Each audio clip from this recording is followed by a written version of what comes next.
전국의 소식을 안방에서 만날 수 있는 시간. 생방송 전국시대 오신 분들 진심으로 환영합니다. 벌써 10월 10일입니다. 사실 네. 오늘이 임산부의 날이기도 하고요. 또 이렇게 오늘 주변을 둘러보니까 예쁜 꽃들도 피고요. 알록달록 이제 단풍이 조금씩 물들려고 하더라고요. 그래서 네. 정말 가을이 깊어가는구나. 어디론가 훌쩍 한번 떠나고 싶다. 이런 생각이 너무 많이 나더라고요. 네, 그래서 지역 가까운 곳에서 열리는 좀 우리 지역 축제 소식을 전해드릴까 하는데요. 먼저 순천만 정원입니다. 그리고 갈대밭까지 함께 즐길 수 있는 축제. 이달 28일까지 또 열린다고 하네요. 순천만 갈대밭에서 사진 찍으면 얼마나 예쁜데 네. 딱 이맘때쯤 제일 멋진 사진을 얻을 수 있거든요. 그렇죠. 꼭 한번 다녀오셨으면 좋겠고요. 또 전남 장성에서는 노란 꽃잔치가 열린다고 해요. 황룡강을 따라서 꽃들이 그렇게 예쁘게 폈다고 하니까 네. 꽃 좋아하시는 분들 또 가셔서 이 마음에도 꽃 활짝 한번 담아 오셨으면 좋겠습니다. 네, 갈대와 노란 꽃은 또 다른 매력을 느낄 수 있을 맞아요. 것 같아서 한 분씩 추천드리겠고요. 자, 가을이 근데 정말 아름다운데 너무 짧아요. 아쉬워요. 마음껏 좀 즐겨주시기 바라겠습니다. 네, 이 가을 짧기 때문에 더 마음껏 즐기고 더 마음껏 먹고 겨울 되면 이제 어디 가기가 무섭잖아요. 네. 지금이라 조금 더 부지런을 떨어야 될 것 같은데요. 자, 오늘 첫 소식은 그래서 하동으로 훌쩍 한번 가볼까 합니다. 시장에서 고기 파티, 상상이 되나요? 상상을 해보겠습니다. 시장에서 고기 파티가 열렸다고 하거든요. 지금 함께 가보시죠. 지글지글 차르르르 굴판 위의 수다. 고기 어묵 못살 마라. 오늘도 역시 없네. 밥상 위에 고기 먹고 싶다고 졸랐지만 아까 항어나 따봉. 어머니의 그 말씀에 믿고 먹는 알프스 하동으로. 경남의 모든 순간 하동군 진교면 진교시장. 장날도 아닌데 어쩐 일인지 깨복끓이야 기름짜라 분주하다. 남에서 와서 남에서 항상 와요. 행사관계로 이거 하려고 하고 또 지금 짜고 이거 보고 님도 보고 똥도 따고. 아하, 하동하면 제첩이니까 이거네 이거. 여기는 제첩이 있는 데가 아니고 하동으로 가야 되는 군대로. 솔잎 바로 가면 유명하다. 그냥 한우도 아니고 솔잎 한우라? 자자 일단 군침 좀 삼키시고. 못 먹고 왜 좋은 데로 갈게. 좋은 데를 못 먹고. 지난 2016년부터 축산물 장터를 시작하게 되었는데 우리 하동의 축산물이 우수한데 품질은 굉장히 높은데 이게 알려지질 않았던 거죠. 그래서 대중적으로 좀 홍보할 필요가 있겠다. 그래서 이렇게 만들어진 게 축산물 장터가 되겠습니다. 진교장이 쉬는 날 빈 장터를 활용하여 매년 이틀간 선보이고 있는 하동 축산물 장터.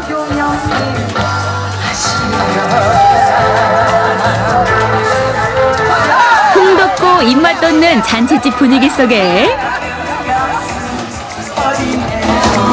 영롱한 자태 뽐내주시는 너의 이름은 고기. 그렇다 뭘 망설이는가. 화끈하게 지갑부터 열고 시작.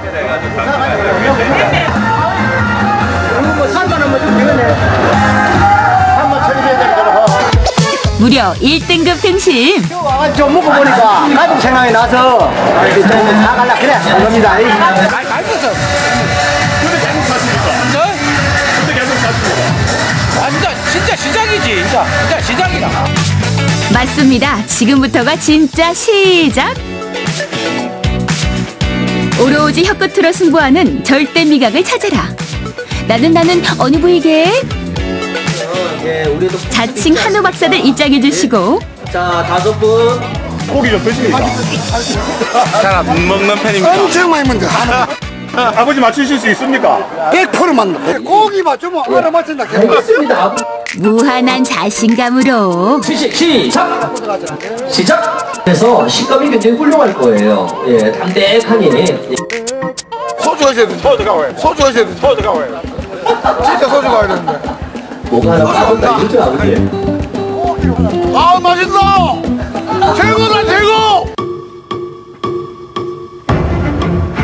갈비. 요건 조금 찌른데 심해서 알겠다. 고급행을 드려야 되겠습니다. 맞아요. 자, 사실 어떻게 알고 계십니까? 왜 치맛살이에요? 맛이 있으니까 부드럽고. 맛이 치맛살이다. 정답 들어주세요. 똑같은 부위에도 정답은 제각각. 과연? 둘, 셋, 정답! 부채입니다! 정답, 하나, 둘, 셋! 갈비, 정답!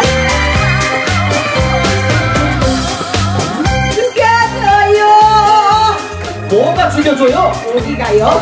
우리 솔잎 한우는 일반적인 소비자들한테 1등급 이상만 납품을 하고 있는데 1등급이라 하면은 소고기에 마블링이 잘 된 지방이 촘촘하게 배있는 고기가 1등급이라고 할 수 있겠습니다. 아쉬운 부분은 규모가 좀 작다 보니까 한 15,000도 정도밖에 안 되거든요. 그러니까 백화점이나 뭐 대형마트에 납품하기 어려운 부분이 있으니까 고급화, 전략화 쪽으로 이제 추진하게 됐던 겁니다. 일단 너무너무 맛있습니다. 솔잎 한우 최고입니다. 소고기라 하면 뭐든 옳다구나지만 나름의 먹는 순서가 있다는 사실. 자자, 메모 준비 완료. 채끝을 먼저 드시고 그다음에 등심을 먼저 드시고요. 그다음에 치마살을 드시고 살치살을 드시면 되는 겁니다. 그래서 이제 질긴 거부터 육즙이 많이 나오는 거부터 이제 먹겠습니다. 그런데 잠깐, 참기름은 어디 가고 달랑 소금만? 참기름이 없습니까? 아닙니다. 소고기는 소금에 찍으면 제맛이 납니다. 참기름에 찍으면 소고기에 풍부한 소고기 맛을 몰라요. 고기도 먹어본 사람이 그 맛을 안다 했던가. 그래서 준비한 통큰 무료 시식회. 고소한 냄새에 반하고 야들야들 식감에 2번 반하고 감탄사가 자동으로 나오고 특허받은 솔잎 재료를 먹고 자란 청정하동의 1등급 한우.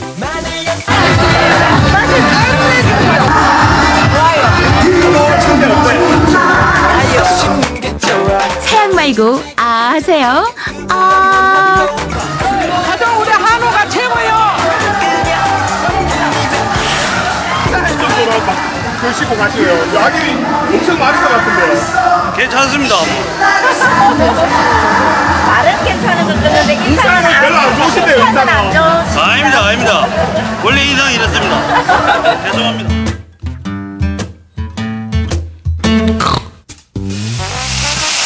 무엇보다 하동 특산물 장터의 가장 큰 매력은 신선하고 질 좋은 고기를 저렴한 값에 맛볼 수 있다는 것. 그래서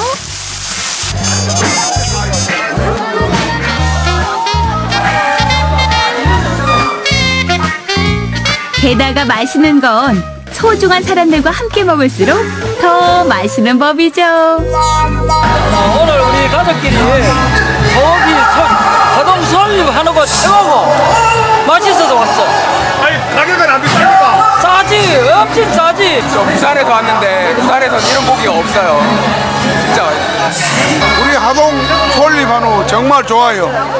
정말 좋고 싸고 푸짐하고. 자, 우리 손님 여러분 많이 정말 잡수고 오늘 이 기회에 못 먹으면 다시는 후회합니다. 한우는 물론 국내뿐 아니라 지난 2016년 홍콩으로 첫 해외 수출에도 성공. 이젠 세계인이 인정하는 명품 한우로 나아가는 중이라고요. 이것이 정령 사랑했던 우리 제자 5명에서 새 마시는 물이야. 내가 버려서 난 좀 남더라고. 아 이거 너무 떼지 말고 부끄럽다.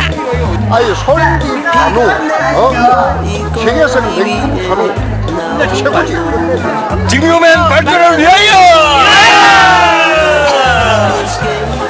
소고기는 5등급이 있는데 그중에 1등급 이상만 소비자들한테 공급을 하고 있습니다. 등급이 외부는 부분은 다른 식으로 처리를 하고 그로 인해서 소비자들로부터 인정도 받고 있습니다. 고기 반찬 육식 애호가들이 말하길 기분이 저기압일 땐 고기 앞으로 가라. 씹고 뜯고 맛보고 즐기는 알프스 하동의 청정 육질. 특허받은 하동 솔잎 한우 많이 드시러 오세요. 고기 반찬. 네, 고기에 대한 명언도 뭐 굉장히 많고요. 뭐 저기압일 땐 고기로 가라 뭐 이런 것도 있고 인생은 고기서 고기다 뭐 이런 맞아요. 이야기도 있고요. 그럼요. 사실 뭐 고기가 혼자 먹어도 맛있고 뭐 같이 먹으면 더 맛있고 언제 먹어도 맛있는 게 소고기 아니겠어요? 아, 입에서 살살 녹는 그 맛 정말 잊을 수가 없고, 전 사실 하동 이 솔잎한우 처음 들어봤거든요. 네. 이렇게 맛있는 게 또 우리 지역에서 금방 가잖아요. 그렇죠. 한 번 가서 이 소고기의 맛을 제대로 느껴봐야겠다 이런 생각이 들었습니다. 저렇게 물 좋고 공기 좋은 곳에서 고기까지 먹으면 정말 환상적일 것 같습니다. 거기에 진짜 이거 딱 하면 한 참으시고요. 잔만 하면 너무 좋을 것 같다 이런 생각도 드는데 네. 어쨌든 고기 혼자 먹는 것보다 여럿이서 함께 먹는 거 맛있잖아요. 그렇죠. 나들이 갈 겸 친구들과 함께 맛있는 고기 드시러 한번 떠나보셨으면 좋겠습니다. 아니 근데 이제 고기의 맛만 보고 이제 어떤 부위인지 맞추는 거를 보니까 굉장히 신기하다고 했었는데 생각이 좀 들었었는데 할 수 있을 것 같아요. 저도 고물리에 뭐 고물리에처럼 맛보고 이거는 뭐 안창살 이런 거 맞춰보고 싶어요. 그러니까요. 자, 이제 음식 이야기는 조금 잠깐 멀어지고요. 네. 배를 좀 든든하게 채웠으니까 마음의 양식도 한번 채워보러 가겠습니다. 독특한 전시회관에 열렸다고 하는데요. 천안으로 가서 만나보겠습니다. 팽이 위에 올라 불안정하게 회전하는 인물 조각. 친숙한 대상을 교묘히 비틀어낸 작품들을 통해 위태로운 우리 삶의 모습을 들여다보게 됩니다. 당장이라도 불쑥 튀어나올 것 같지만 가까이 들여다보면 깊게 움푹 파인 음각의 형상. 역상 조각의 창시자 이용덕 작가의 독특한 작품 세계를 만나봅니다.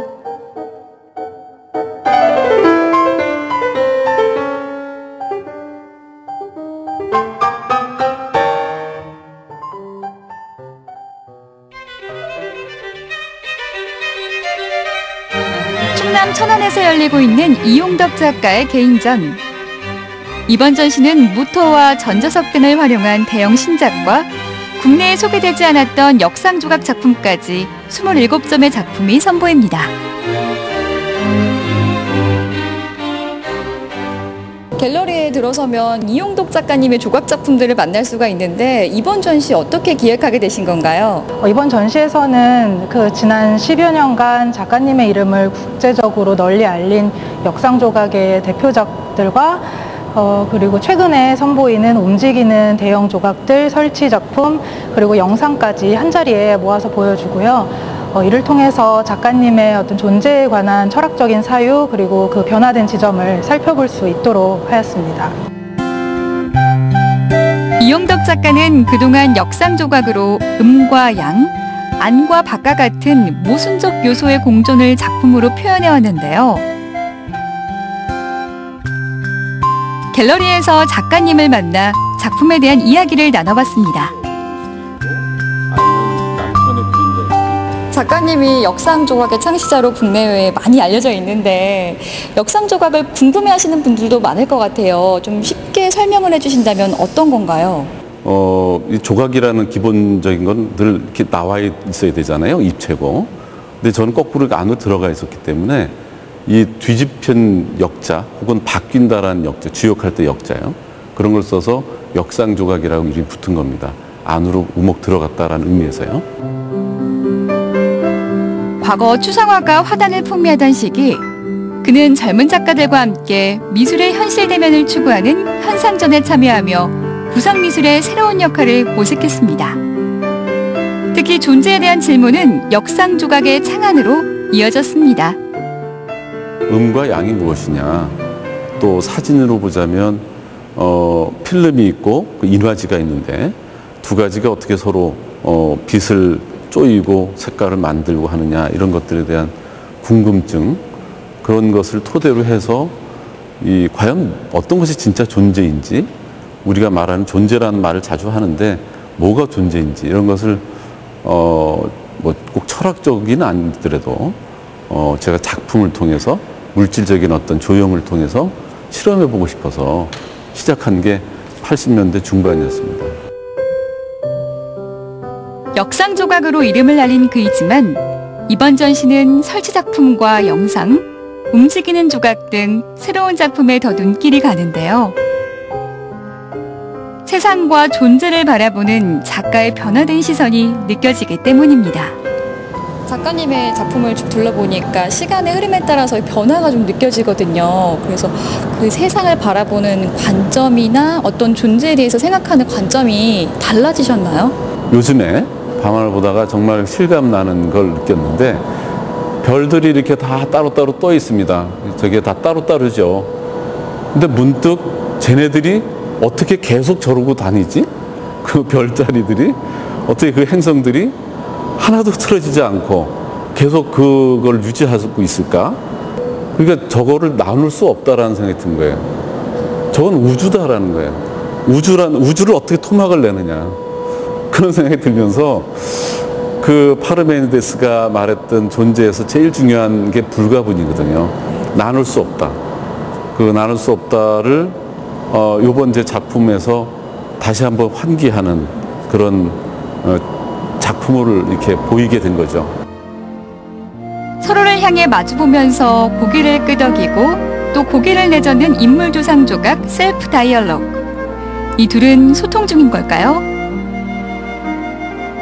팽이 형상의 구조물 위에 불안정하게 회전하는 인물 조각 스웨이. 오늘을 사는 우리들의 모습과 삶에 대한 통찰이 작품에 담겨 있습니다. 일반적으로 조각 작품 하면 고정되어 있다라고 많이 생각을 하는데 이렇게 움직임이 있는 다른 형식의 작품들도 많이 볼 수가 있어요. 네. 어떻게 그런 생각을 하게 되신 건가요? 우리 현대인들을 보면 특히 이제 모습 보면은 이제 막 사회 초년생 같은 느낌이 나죠. 이렇게 경직돼 있고 그러니까 뭔가 안정되지 않은 어떤 삶의 모습 혹은 자기 위치, 위상 이런 것들의 모습을 이제 드러내려고 했기 때문에 요 기울어진 듯한 이 바탕 이것이 이렇게 돌고 뭐 이런 것들을 좀 드러내려고 했기 때문에 요 속에 이제 모터를 넣어서 움직이게 한 거고요. 4개의 부분이 하나를 이루는 대형 역상 조각 작품. 가로 길이만 해도 7m에 이르는데요. 같은 장소에서 시간차를 두고 전개된 4개의 다른 에피소드를 동시에 보여줍니다. 낯익은 대상에 끌려 한 걸음 다가서다 보면 볼록해 보이던 형상이 어느 순간 오목해지는 특별한 경험을 할 수 있습니다. 그의 작업은 이처럼 여러 갈래로 뻗어나가는 것 같으면서도 동시에 그물처럼 얽혀 있는데요. 그래서 같은 작품이라도 누가 보느냐에 따라 다르게 해석됩니다.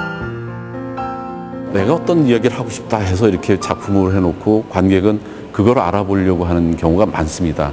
근데 제 작품은 그런 것을 갖고 있지 않아요.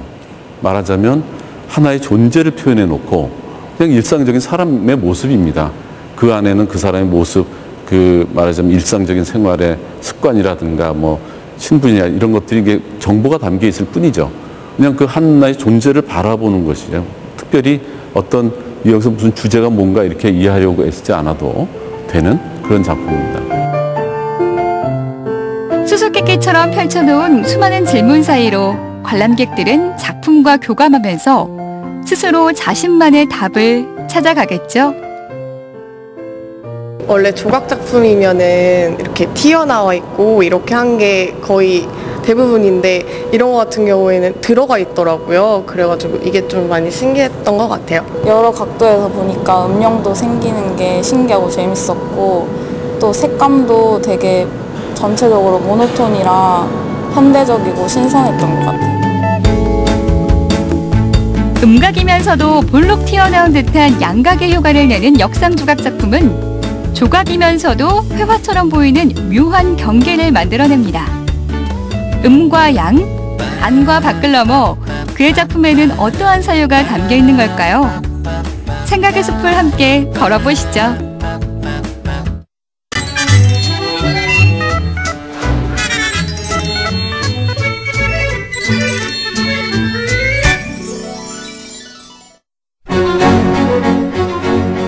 생방송 전국시대 함께하고 계신 지금 시각 오후 6시 34분 지나고 있습니다.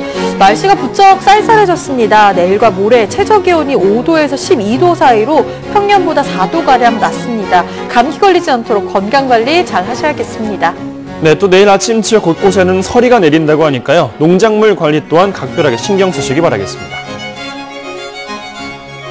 정말 요즘 너무 추워지고요. 기력도 없고 막 기침이 막 자꾸 나온다 하시는 분들이 너무 많은데요. 네. 정말 추우니까 몸에 힘도 없고 뭔가 원기 회복할 그런 게 필요해요. 그러니까요. 저도 요즘에 이제 감기 기운이 조금씩 있어가지고 뭘 좀 먹어야 되나 고민하고 있었거든요. 네. 기력 회복에 그렇게 좋은 게 바로 낙지라고 합니다. 아, 좋죠. 낙지 맛보러 제주도로 가봅니다. 감독님, 왜요? 큰일 났어요. 저희 집 음물 소가 떨어졌어요. 걱정하지 마세요. 뭐 방법 있어요? 어이없어. 무슨 말이소? 이게 무슨 말이에요? 쓰러진 소도 벌떡 일으켜 세운다는 가을 낙지 납시오. 제철 음식만 챙겨 먹어도 백약이 필요 없단 말이 있죠. 낙지 음식 만들어 고고고. 이번 주 제가 걸어간 곳은 제주시 삼양동입니다. 안녕하세요. 안녕하세요. 대를 이어 낙지 음식 비법을 지켜보고 계신 최재혁 셰프님을 만났습니다. 야, 형 낙지들이 엄청 많아요. 가을에 들어서면 낙지가 달고 맛있어지는 제철을 맞는데요. 다양한 음식으로 변신 가능한 알찬 식재료이기도 합니다. 그냥 한눈에 봐도 되게 싱싱해 보여요. 예. 한번 만져보시겠어요? 한번 제가요. 싱싱함. 한번 느껴볼게요, 제가. 오. 어유. 야, 살아 숨쉰 거 보세요. 와, 진짜 신기하다. 그러면 일단은 제일 먼저 뭐가 필요할까요, 이거? 먼저 손질 먼저 해야 되겠죠? 손질, 그렇죠. 일단 언제 손질하러 일단 가시죠, 일단. 가자. 오. 집에서도 간단하게 따라할 수 있는 낙지 손질법을 공개합니다. 우선 낙지 머리를 잘 공략해야 하는데요. 바로 머리를 뒤집어 내장과 먹물을 제거해 주는 겁니다. 손질이 어렵다면 머리를 가위로 잘라 제거해도 오케이. 말보다 한 번에 도전을 중시하는 저 송동우, 알려주신 대로 손질을 해봤는데요. 야, 어찌나 힘이 센지 만만치 않더라고요. 낙지 손질을 위해서 필요한 핵심 재료, 바로 굵은 소금과 밀가루입니다. 소금은 낙지의 간을 배게 해주고 빨판에 탄력까지 주는 일석이조의 효과, 그리고 밀가루는 낙지의 이물질 제거를 도와준다고 하는데요. 밀가루와 소금을 넣고 빡빡 주무르기만 하면 됩니다. 근데 셰프님, 너무 주무르시는 거 아니에요? 어느 정도 이렇게 계속 씻으면 되는 거예요? 한 10분 정도? 이게 오래 10분 정도면 좀 오래 해야 되네요? 예, 오래 하면은 오래 할수록 더 살들이 탱탱해져요. 약간 지금 느낌은 낙지 튀김 만드는 걸 못 썼죠? 아닙니다. 잔염을 제거하고 있는 중이에요. 약 10분 정도 주물러서 이물질을 제거한 낙지, 이제는 흐르는 물에 깨끗하게 씻어냅니다. 그런데요, 이것도 한두 번이 아니더라고요. 이렇게 깨끗하고 뽀얗게 여러 번 헹구는 게 중요하다고 합니다.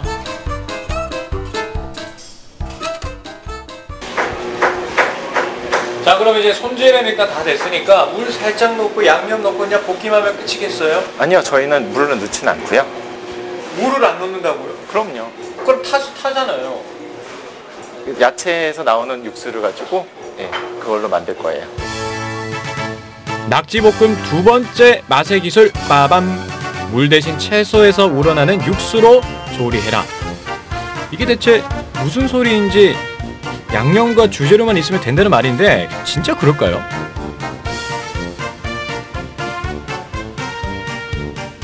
일단 채소 위에 매콤함을 살려줄 양념을 올려줍니다. 고추장, 무려 다진 마늘과 고추기름, 고춧가루 등을 넣어주는데요.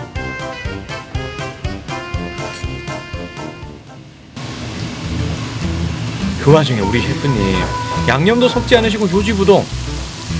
하지만 딱 4분 후 신통방통하게 이렇게 물이 나오더라고요. 이때 채소와 양념을 고루 섞어주는 것이 포인트. 이제 오늘의 주인공 낙지 등판이요.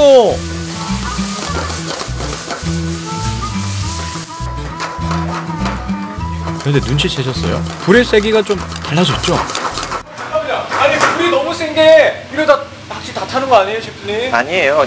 채소는 약한 불로 하다가 낙지 넣고 나서 센 불로 해서 빠르게 해야지 낙지가 질기지 않아요. 아, 센 불로 하는 이유가 다 있었네요. 저는 이 비싼 낙지 다 타는 줄 알고 마음 졸였잖아요. 마지막으로 부추와 참기름 넣어서 마무리해주면 소금에서도 맛있는 낙지볶음 완성입니다. 강렬한 매운맛으로 입맛을 돋우고 싶을 때, 스트레스까지 확 날려버리고 싶을 때 낙지볶음 하는 게 없죠. 작지만 큰 맛의 기술이 탄생시킨 핫한 음식입니다.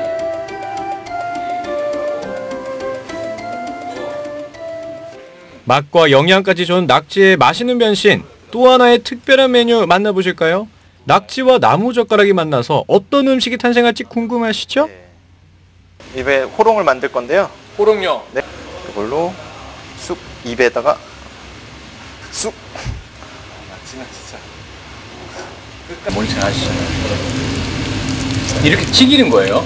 네. 이렇게 해서 이제 굽기에 이렇게 집어넣으면 풀리진 않아요. 낙지 호롱구이는 전남 영암에서는 제사상이나 잔치상에 올라갈 정도로 귀한 음식이었다고 하는데요. 힘하면 빠지지 않는 낙지를 이렇게 돌돌돌도 많은 과정이 은근히 재밌더라고요. 나무젓가락에 만 낙지, 기름에 한번 튀겨주는데요. 원래 호롱구이가 쪄내거나 석쇠해서 애벌구이를 하는 것이 정석인데, 아삭한 맛을 살리기 위해서 조금 더 쉽게 만들기 위해서 조리 방법을 이렇게 바꾸셨다고 합니다. 다 튀겨진 호롱에 매콤한 양념을 얹고 비장의 방법이 등장하는데요. 강렬하게 불맛을 살려주는 겁니다. 이렇게 완성된 낙지 호롱구이 맛이 궁금해요. 지금 여러분들은 안 느껴지시겠지만 이게 낙지의 분량이 지금 코를 너무나도 맛있게 자극하고 있는데, 일단 좀 잘라주시죠. 예. 얼른 좀 먹어봐야 되지 않나요? 낙지볶음 좀 드셨다 하시는 분들은 이미 눈치채셨을 거예요. 뜨끈한 밥에 낙지볶음 올리고 아삭한 콩나물과 김가루까지 이렇게 3콤보 맛궁합 향연입니다.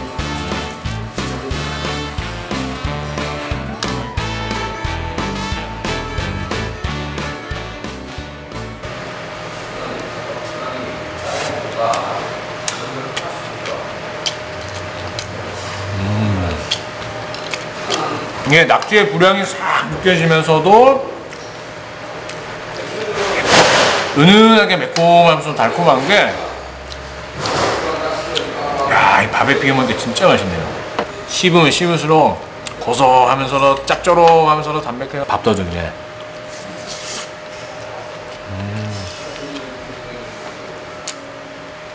아니, 낙지는 왜 이렇게 먹으면 막 힘이 나는 걸까요? 진짜 너무 궁금해요. 네, 낙지에는 아미노산과 타ur이 풍부해서 간 건강에 좋습니다. 잠깐만요. 아니, 낙지 박사님처럼 얘기해줘서 오 했는데 지금 시선을 보니까 지금 저거 보고 그대로 읽으셨어. 입이 2개라도 모자란 낙지의 영양, 설명판으로도 부족합니다. 고단백 저지방 식품으로 타우린, 무기질, 아미노산이 풍부해 칼슘의 흡수와 분해를 돕는 낙지. 쫄깃한 식감, 진한 감칠맛, 맛있다는 말로도 부족합니다. 낙지 호롱구이는 풀어가면서 먹는 재미까지 어우 쏠쏠하더라고요. 너무 지저분하게 먹어서 죄송합니다. 맛과 영양까지 으뜸인 맛있는 낙지. 첫 번째 맛의 기술은요, 밀가루와 소금을 이용해서 낙지의 잔여물을 깨끗하게 제거하라. 두 번째는요, 물 대신에 야채 육수를 활용하라. 그렇죠. 야채 자체에서 나오는 물을 꼭 활용을 하시고요. 마지막 세 번째, 야채는 약한 불에, 낙지는 센 불에, 불의 강도를 잘 조절해서 맛있는 낙지 요리를 완성하세요. 맛과 영양까지 으뜸인 가을에는 낙지. 아우야 낙지. 힘이 불끈불끈 생기는 싱싱한 낙지. 입안 가득 행복함을 선사하는 낙지. 가을진민 낙지. 여러분도 놓치지 마세요. 오늘은 무슨 보양식 특집인가 싶을 정도로 소고기 먹었죠, 낙지 먹었죠. 힘이 불끈불끈 날 수밖에 없는 날인 것 같아요. 저는 또 가을에 낙지가 또 그렇게 좋은지 오늘 좀 처음 알았는데요. 간 해독 또 피로회복에도 좋다고 하니까 여러분 낙지로 또 건강 챙겨도 좋을 것 같습니다.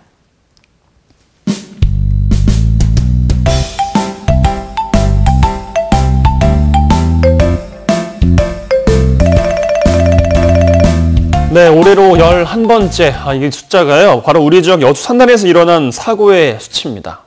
맞습니다. 1967년 여수 산단이 만들어진 이래로 뭐 화약고다 이런 불명예스러운 이름이 계속 따라오고 있는데요. 네. 물론 위험한 물질을 다루는 곳은 많지만요. 그래도 무엇보다 대부분의 사고가 인재라는 점, 이걸 좀 우리가 주목해 봐야 될 것 같습니다. 그렇습니다. 과연 이런 안타까운 사고 좀 미연에 방지할 수는 없을까? 이런 의구심은 매번 사고가 날 때마다 발생하고 있는데요. 네. 자, 그래서 오늘 톡톡 반갑습니다 시간에는요. 산단 안전 문제와 관련해서 이야기 나눠보겠습니다. 안전보건공단 전남동부지사 이하연 지사장 함께합니다. 안녕하세요, 지사님. 반갑습니다. 네. 사실 지난주 여수 산단에서 1명이 숨지고 또 4명이 부상을 당하는 화재 사고가 있었는데요. 네. 이 사고 무엇이 문제인지 가장 먼저 첫 질문에 좀 이런 이야기를 드리는 게 좀 그렇지만 무엇이 문제였다고 보시나요? 예, 안타까운 사고가 지금 계속 발생하고 있습니다. 그 이후에도 또 고향에서 저소에 화재가 발생해가지고 시끄러웠죠. 그렇죠. 예, 고향 사고는 설비의 결함이 확실합니다. 근데 여수에서 지난주에 발생했던 집진기의 화재 사고는 이런 설비의 결함이라기보다는 인재에 가까운 사고라고 봐야 될 것 같습니다. 왜냐하면은 이 원인 물질이 석탄인데 우리도 석탄 많이 써봤습니다만 석탄은 고체 상태에서 불이 잘 붙거나 폭발을 일으키는 물질이 아닙니다. 그렇죠. 그런데 이 안정적으로 생각되는 석탄이 아주 미세하게 분쇄가 됐을 때 그럴 때 이 석탄 가루는 인화성 가스하고 동일한 만큼 화재나 폭발을 일으키는 성질을 갖거든요. 네. 사실은 이제 5년 반 전에 여수 산단의 D모사에서 폴리에틸렌 가루가 폭발을 해가지고 6명이 사망하고 11명이 부상을 입는 사고가 있었습니다. 네. 불과 5년 전입니다. 네. 이런 사고가 났으면은 분체를 취급한 업체들은 당연히 우리 회사 내에서도 우리 공장 안에서도 어떠한 사고가 있을 것인가 사전에 그런 위험성 평가를 한 번씩 해봤어야 되는데 네. 이번 사고는 그걸 안 했던 것 같아요. 그렇군요. 왜냐하면은 네. 이 원청업체든 하청업체든 네. 취급하는 물질에 대한 물성을 정확히 알고서 그럼요. 관리를 한다면은 이러한 사고를 예방할 수 있거든요. 네. 아니, 사실 위험한 물질을 다룬다는 게 이제 여수 산단 화학업체들이 굉장히 많은데요. 이런 위험 물질의 특성들을 뭐 잘 모르고 있었다. 매번 발생하는데도 왜 매번 몰라야 되는지 잘 솔직히 이해가 안 가는 부분이 좀 있거든요. 그런 습득이 좀 제대로 되지 않은 이유는 계속 뭐라고 좀 지적을 해야 될까요? 예, 사실은 이제 나무 회사에서 이런 사고가 발생하면은 우리하고는 무관하다 하는 개념이 많이 팽배해 있는 것 같아요. 네. 나무 회사의 사고라도 관심 갖고 그럼요. 우리하고 비교를 해봐야 되는데 네. 그런 면이 좀 부족하지 않느냐 하는 생각이 듭니다. 예. 사실 앞서 이제 말씀하셨던 지난주에 있었던 화재 사고의 경우는요, 뭐 안전감독관이 현장에 없었다 이렇게 전해지고 있고 작업장 내부에 있었어야 될 부분들이 뭐 완벽하게 이루어지지 않았다 이런 지적들도 좀 제기가 되고 있습니다. 결과적으로 인재다라고 말씀을 또 해주셨어요. 이렇게 반복적인 사고에도 불구하고 인재가 좀 계속 이어지는 이유는 또 뭐라고 진단을 하십니까? 예, 요즘 기업들은 굉장히 치열하게 경쟁을 합니다. 네. 그러다 보니까 투자를 어느 분야에 많이 하냐면은 공장을 자동화하고 설비를 자동화를 하게 됩니다. 많은 투자를 하는데 네. 반면에 이 관리하는 인원은 최소화하거든요.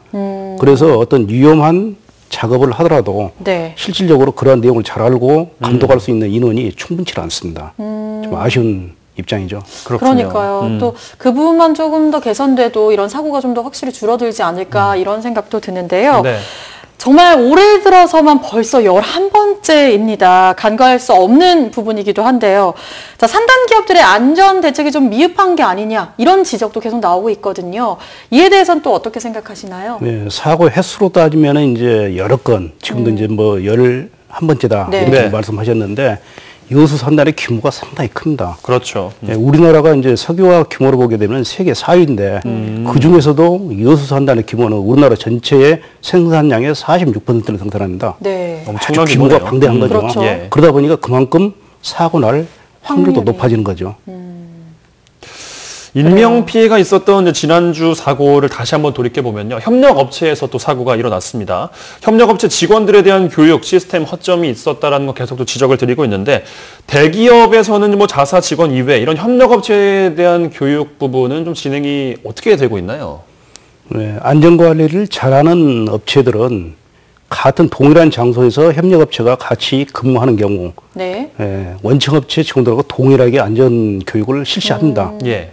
그런 경우에는 네. 이 협력업체에도 직원들의 수준이 상당히 높아지거든요. 그만큼 사고에 대한 대처 능력도 뛰어나는 거고요. 사고가 많이 줄어들게 됩니다. 네. 그런데 반면에 또 잘하는 데가 있는 반면에 잘 못하는 업체들도 있겠죠. 네. 요즘에 이제 흔히 말이 되는 갑질, 이걸 심하게 하는 업체라든가 이런 데들은 네. 아무래도 좀 교육이. 약하겠죠. 갑질에 대한 부분은 뭐 사실 그냥 그 기업의 문제라고 본다면 안전교육 부분에 있어서는 뭔가 좀 강제를 해야 된다라는 거, 대기업에 있어서요. 그런 부분도 좀 필요하다고 보는데 강제성에 대한 부분은 있을까요? 없을까요? 예, 산업안전보건법에서는 그 업무의 종류에 따라서 월 몇 시간 아니면 연 몇 시간 이상의 교육을 하도록 네. 정해놓고 있습니다. 네. 그런데 원청업체나 하청업체는 법적으로 볼 때는 개별 법인이에요.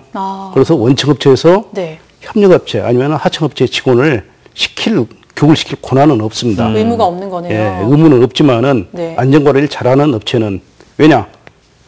하청업체가 사고를 내도 그 사고 장소가 원청업체예요. 네. 그리고 그 피해는 원청업체로 다 가게 됩니다. 네. 이런 걸 이미 인지하고 열심히 교육을 시키고 있죠. 근데 이게 법적으로 이제 뭐 제도가 뭐 미비하기 때문에 많은 목소리가 이제는 산단 관리를 기업에게만 주는 게 아니라 국가 차원에서 좀 나서야 하는 게 아니냐 네. 이런 목소리도 나오고 있거든요. 이에 대해서는 좀 어떻게 생각하시나요? 지금 사실 법적으로 아주 다양하게 많은 요구를 하고 있습니다. 네. 오히려 기업들이 힘들어할 정도로 하고 있거든요. 그런가요? 예. 그런데 주위에서는 사고를 많이 접하다 보니까 그쵸. 그런 내용은 이해를 못하고 많은 오해를 하고 있는 그런 입장도 있습니다. 어떻게 보면 우리가 좀 더 기간을 두고 양쪽의 입장에서 이걸 좀 잘 맞춰 나가야 된다 이런 생각도 듭니다. 네. 그런데 이제 아까 말씀하신 것처럼 사고가 잘 나지 않은 곳은 교육이 잘 돼 있다. 점검을 좀 잘한다 이런 말씀을 하셨는데요. 앞으로도 이런 정기적인 교육과 점검이 꼭 반드시 따라야 될 것 같습니다. 네. 자, 여수산단의 정기보수, 일면 셧다운이 좀 시작이 됐거든요. 보통 기간이 어느 정도로 이렇게 이루어지나요? 예, 화학공장에서 이제 그 정비 작업은 이 아주 뜨거운 여름이라든가 추운 겨울을 피해서 주로 봄, 가을에 많이 시행을 합니다. 네. 예, 금년도에도 봄에 이제 많이 수행을 했고, 네. 그리고 지금 시원해진 가을 시기에 또 계속 이제 시작이 되고 있거든요. 일반적으로 이제 그 공장의 규모라든가 네. 작업의 어떤 종류, 설비의 어떤 내용에 따라서 네. 기간이 정해지긴 하는데 일반적으로는 한 일주일 정도에서부터 네. 규모가 큰 경우에는 한 6에서 8주 정도까지도 진행을 합니다. 네. 기간이 상당히 좀 폭이 넓은 것 같습니다. 이런 셧다운 기간에는 구체적으로 산단 내 기업에서 어떤 좀 작업이라든가 점검들이 좀 이루어질까요? 예, 우리가 상당히 궁금해하죠. 네. 예, 화학업체 하면은 이 화학 반응을 활용한 어떤 그러한 형태로 이 공장을 운영하기 때문에 네. 오로지 이제 화학 거리가 멀죠 우리가. 그렇죠. 그런데 이 화학 공장을 하나하나 이루는 설비는 전부 다 기계입니다.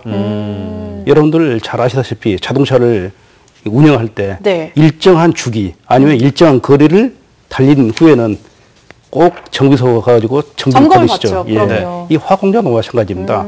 운영을 하다 보면은 노후가 되고 성능이 떨어지게 됩니다. 그쵸. 그래서 일정 기간을 운전하게 하고 나서는 자동차 점검을 받듯이 거기도 소모성 부품을 교체하고 또 한 가지는 각종 설비들, 배관들 이미 이것은 수명이 정해져 있습니다. 네. 공장을 설계할 때부터 20년에서 30년 정도로 사용할 수 있게끔 네. 그렇게 설계를 해가지고 제작을 하거든요. 그리고 평상시에 이 수명 관리를 합니다. 네. 수명 예측 프로그램에 의해서 그 수명이 다 돼간다. 판단이 되면 미리서 그걸 교체를 하게 됩니다. 이 정비 기간에 그 교체 작업도 같이 하는 거죠. 그렇군요. 자, 이런 셧다운 기간 의무적으로 혹시 정해져 있는 건지 아니면 기업에게 자율적으로 맡기는 건지 이것 또한 또 궁금합니다. 예, 셧다운 기간을 정부에서 법으로 이렇게 통제한다면은 아마 그 법은 거의 걸레같이 누더기가 될 겁니다. 너무 복잡하기 때문에. 네. 그걸 통제할 사항도 아니고요. 네. 예, 기업이 자율적으로 알아서 결정하는 내용입니다. 네. 근데 뭐 설비마다 다르겠고 업종마다도 다르겠습니다만 일주일을 하는 경우도 있고 혹은 뭐 6에서 8주가량이 된다는 기업도 있었습니다. 네. 이런 기업들 뭐 각각 기업마다 다르겠지만 기간이 좀 충분하다고 보시는지요? 이미 여수산단은 아까 시작할 때 말씀하셨지 않습니까? 네. 40년, 50년이 이상이 됐다. 그러니까요. 그동안 많은 경험을 축적하고 있습니다. 어떤 설비에 대해서는 교체하는데 어느 정도 걸린다. 어떤 작업을 할 때는 어떤 걸린다. 네. 작업의 규모가 결정이 되게 되면은 그 수행해야 될 기간도 결정이 되게 됩니다. 네. 경험상. 그리고 그렇죠. 이제 이러한 작업을 수행하다가 사고가 발생하면은 그 관리감독자들은 책임을 면할 방법이 없거든요. 그래서 책임을 갖다가 면할 방법이 없는데 그걸 감수하면서까지 기간을 줄이고 그러지는 않습니다. 네. 충분한 기간은 갖고 작업을 한다고 보시면 되겠습니다. 네. 마지막 질문을 좀 드려야 될 것 같은데요. 좀 짧게 부탁드리겠습니다. 산단 안전사고 예방을 위한 최선의 방법, 뭐 매번 질문을 드립니다만 뭐라고 보시는지요? 예, 원청업체하고 하청업체가 협업을 잘해야 됩니다. 근데 하청업체는 경제적으로 열악하지 않습니까? 그렇죠. 그리고 근본적으로 협업이 잘 되기 위해서는 원청업체가 네. 많은 관심을 가지고 지원을 많이 해줘야 됩니다. 지원을 많이 함으로써 협력업체, 하청업체 직원들이 원청업체와 동일한 정도 수준까지 올라온다면은 아마 재해는 나지 않을 걸로 생각이 됩니다. 네. 자, 결국 반복적인 행동과 사고, 원청과 하청업체들의 좀 협력이 다시 한번 필요하다는 점 지적을 해주셨고요. 꼭 좀 부탁드리겠습니다. 오늘 말씀 감사합니다. 예, 감사합니다. 네, 고맙습니다. 정말 사고 정말 미연에 방지하는 게 좋고요. 우리가 또 인재가 되지 않도록 또 노력해야 될 것 같습니다. 네, 자 오늘 전국시대 준비한 소식은 여기까지입니다. 내일은 어바웃 우리 동네로 찾아뵙겠습니다. 내일 만나요. 안녕. If you needed me, I would come to you. I would swim the sea.